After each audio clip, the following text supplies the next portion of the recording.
triggered and I think I'm live. Look, everyone, thanks again for joining me on this quick post, which I struggled to find a title to. At first, I thought I might call it "The Culture of Silence Makes Us All Victims." And I thought, no, that's such a negative pitch for the message that I'm trying to put across. So I decided that I'd call it that actually we must start whatever we do from the point of victory. How so? The vast majority of us, almost all of us, are perfectly bright, perfectly intelligent people. Very few of us are stupid. And yet, in so much of our lives, we take actions which present as foolish or stupid. How so? Consider what you, I, and all human beings are like. We're really like a beautiful cut gem. And the beauty of the gem is that it's got multiple facets. And the purpose of these facets is to enable the gem to refract or bend light in such a way that you really see that the gem reveals its inner beauty, its inner potential. So often we tend to neglect one or more, often very many of the facets of our lives. And what makes us hide those facets which we need to show our inner uh, beauty, our inner competencies, and so on. The reason we tend to hide those facets and therefore diminish ourselves is fear. Fear of being disapproved of, fear of being rejected, that would be rejected from the herd, fear just of being different, which in and on it of itself is the very reason we are such wonderful creatures and creators. So, um, how do we deal with this? I mean, the reason that people want to belong to the crowd, want to belong to the herd, is completely understandable. You feel more secure. You feel as if you belong to something. You feel as if you're validated.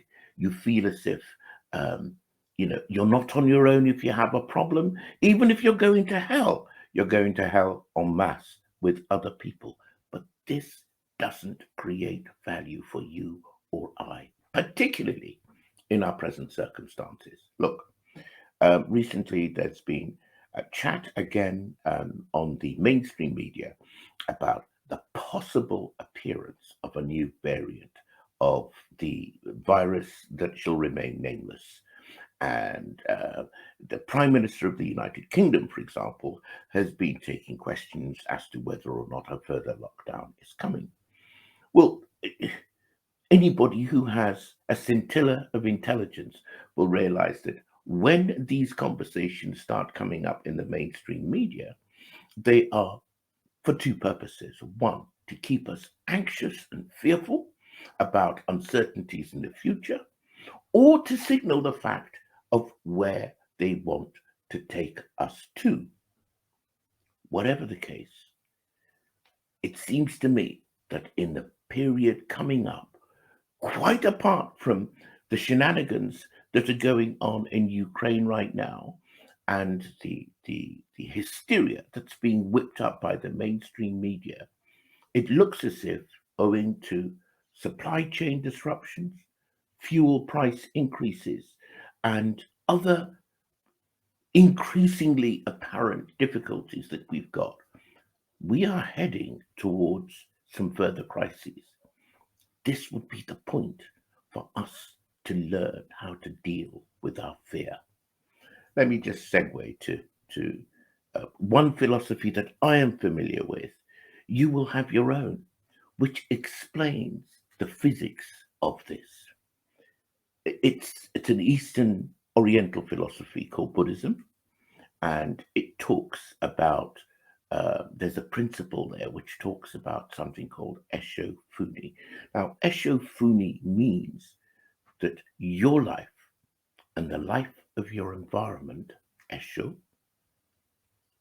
Funi are two, but they are not two. What it's basically saying is that there is an inseparability of the state of your life with what rocks up in your environment. And the key driver is you, your state of life. So if I take it back to the subject of the beautiful cut gem, if you're suppressing different facets of your life,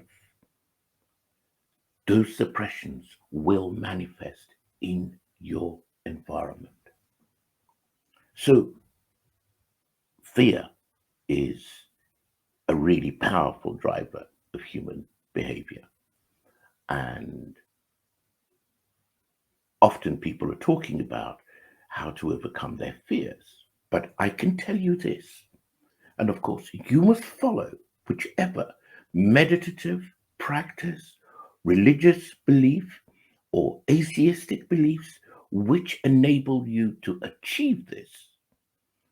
But we need to start by ideating ourselves as having no fear. This is a real mind over matter job. It's a little bit like saying, well, how do you expect me to ideate my life without fear when everything around me seems and is so fearful? It's the same question as asking, how do you expect me to get to the hospital when I've got a broken leg? The answer is, the reason you've got to go to the hospital is because you have a broken leg.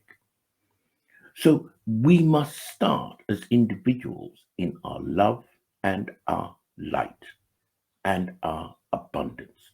We must ideate ourselves as so abundant, as so love filled, are so light and rich that this thing permeates our minds. By the way, the last thing it'll reach is your mind, because this is a feeling that starts deeper in your life. Your mind is constantly doing the calculus of what they will think if I do this, what they will say if I do that, what benefits I'm going to lose if I do this. The mind is completely the wrong instrument for, uh, for dealing with this. The heart is where everything is driven. You must develop in your heart such a strong will that you yourself are the love, the light, and the abundance, that once it becomes you, you see it rocking up according to that principle, Esho Funi, in your environment. Magic? Pop! I thought so at first when they told me this. I have proven it to myself 1,000,000 times. I was just lucky to come across that philosophy. I'm not telling you to do the same, but I'm referring you back to whatever is your meditative practice that enables you to start from the point of victory, to start from the point of fearlessness. A couple of things will happen. What seemed like an absolutely unbeatable dragon starts to look more and more and more like a wall gecko. A gecko is it's a little lizard that runs up and down the walls, mostly in the tropics. So most people in Europe probably won't ever have seen a gecko. But it's a small lizard, and small lizards don't have the 3,700 pounds per square inch of bite force that a really big lizard like a crocodile has, or the fiery breath of what the mythical dragon can despoil your life with. So this is what is important. First, you must start from the point of victory. Otherwise, you will always be a victim. I tell you this, it is the basic principle of divide and rule that by keeping different people fearful, those people are used as battering rams and weapons against other people. And as the lawyers who I keep quoting ask, cui bono? Who benefits? anybody who wants to enslave and walk over humanity. Now, we all have ample evidence of what is going on. The only reason most of us, smart as we are, can't acknowledge it is because we are afraid to face the truth. That is why you need to dust off the other facets of your brilliant jewel. We are going to need it.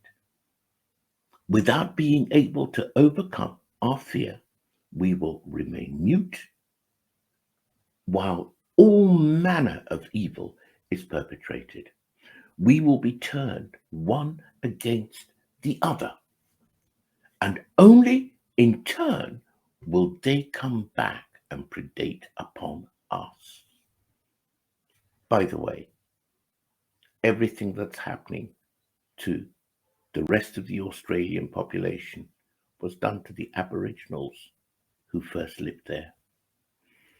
Everything that's happening to the Canadian people was first done to the First Nation people who originally lived there. Everything that is happening in Southern America was first done to the original people who lived there. So this is not new. What is going on in Ukraine has been done to 55, give or take a few, African countries. Classical move in, regime control, regime change, set the people against each other so that the controllers, those who run the puppet strings, can determine what is going to happen. None of that is new. And the way we stop the cycle is to own, overcome, and diminish our fear. Good luck with this. We are all going to need it. Otherwise, they will ask us or make us turn on each other. And after we have turned on each other, they will want to butcher the rest because their goal is one thing and one thing only: to predate on humanity. That would be me, and that would be you. And don't think for 1 nanosecond that the passport you carry is going to protect you, that the color of your skin is going to protect you, that the class that you come from is going to protect you, that the uni that you went to is going to protect you. It's us and them, sadly. This isn't a game that we set up, it's the game that they're creating, and we must overcome our fear so we can defend ourselves. Thank you so much for listening, and have a great day.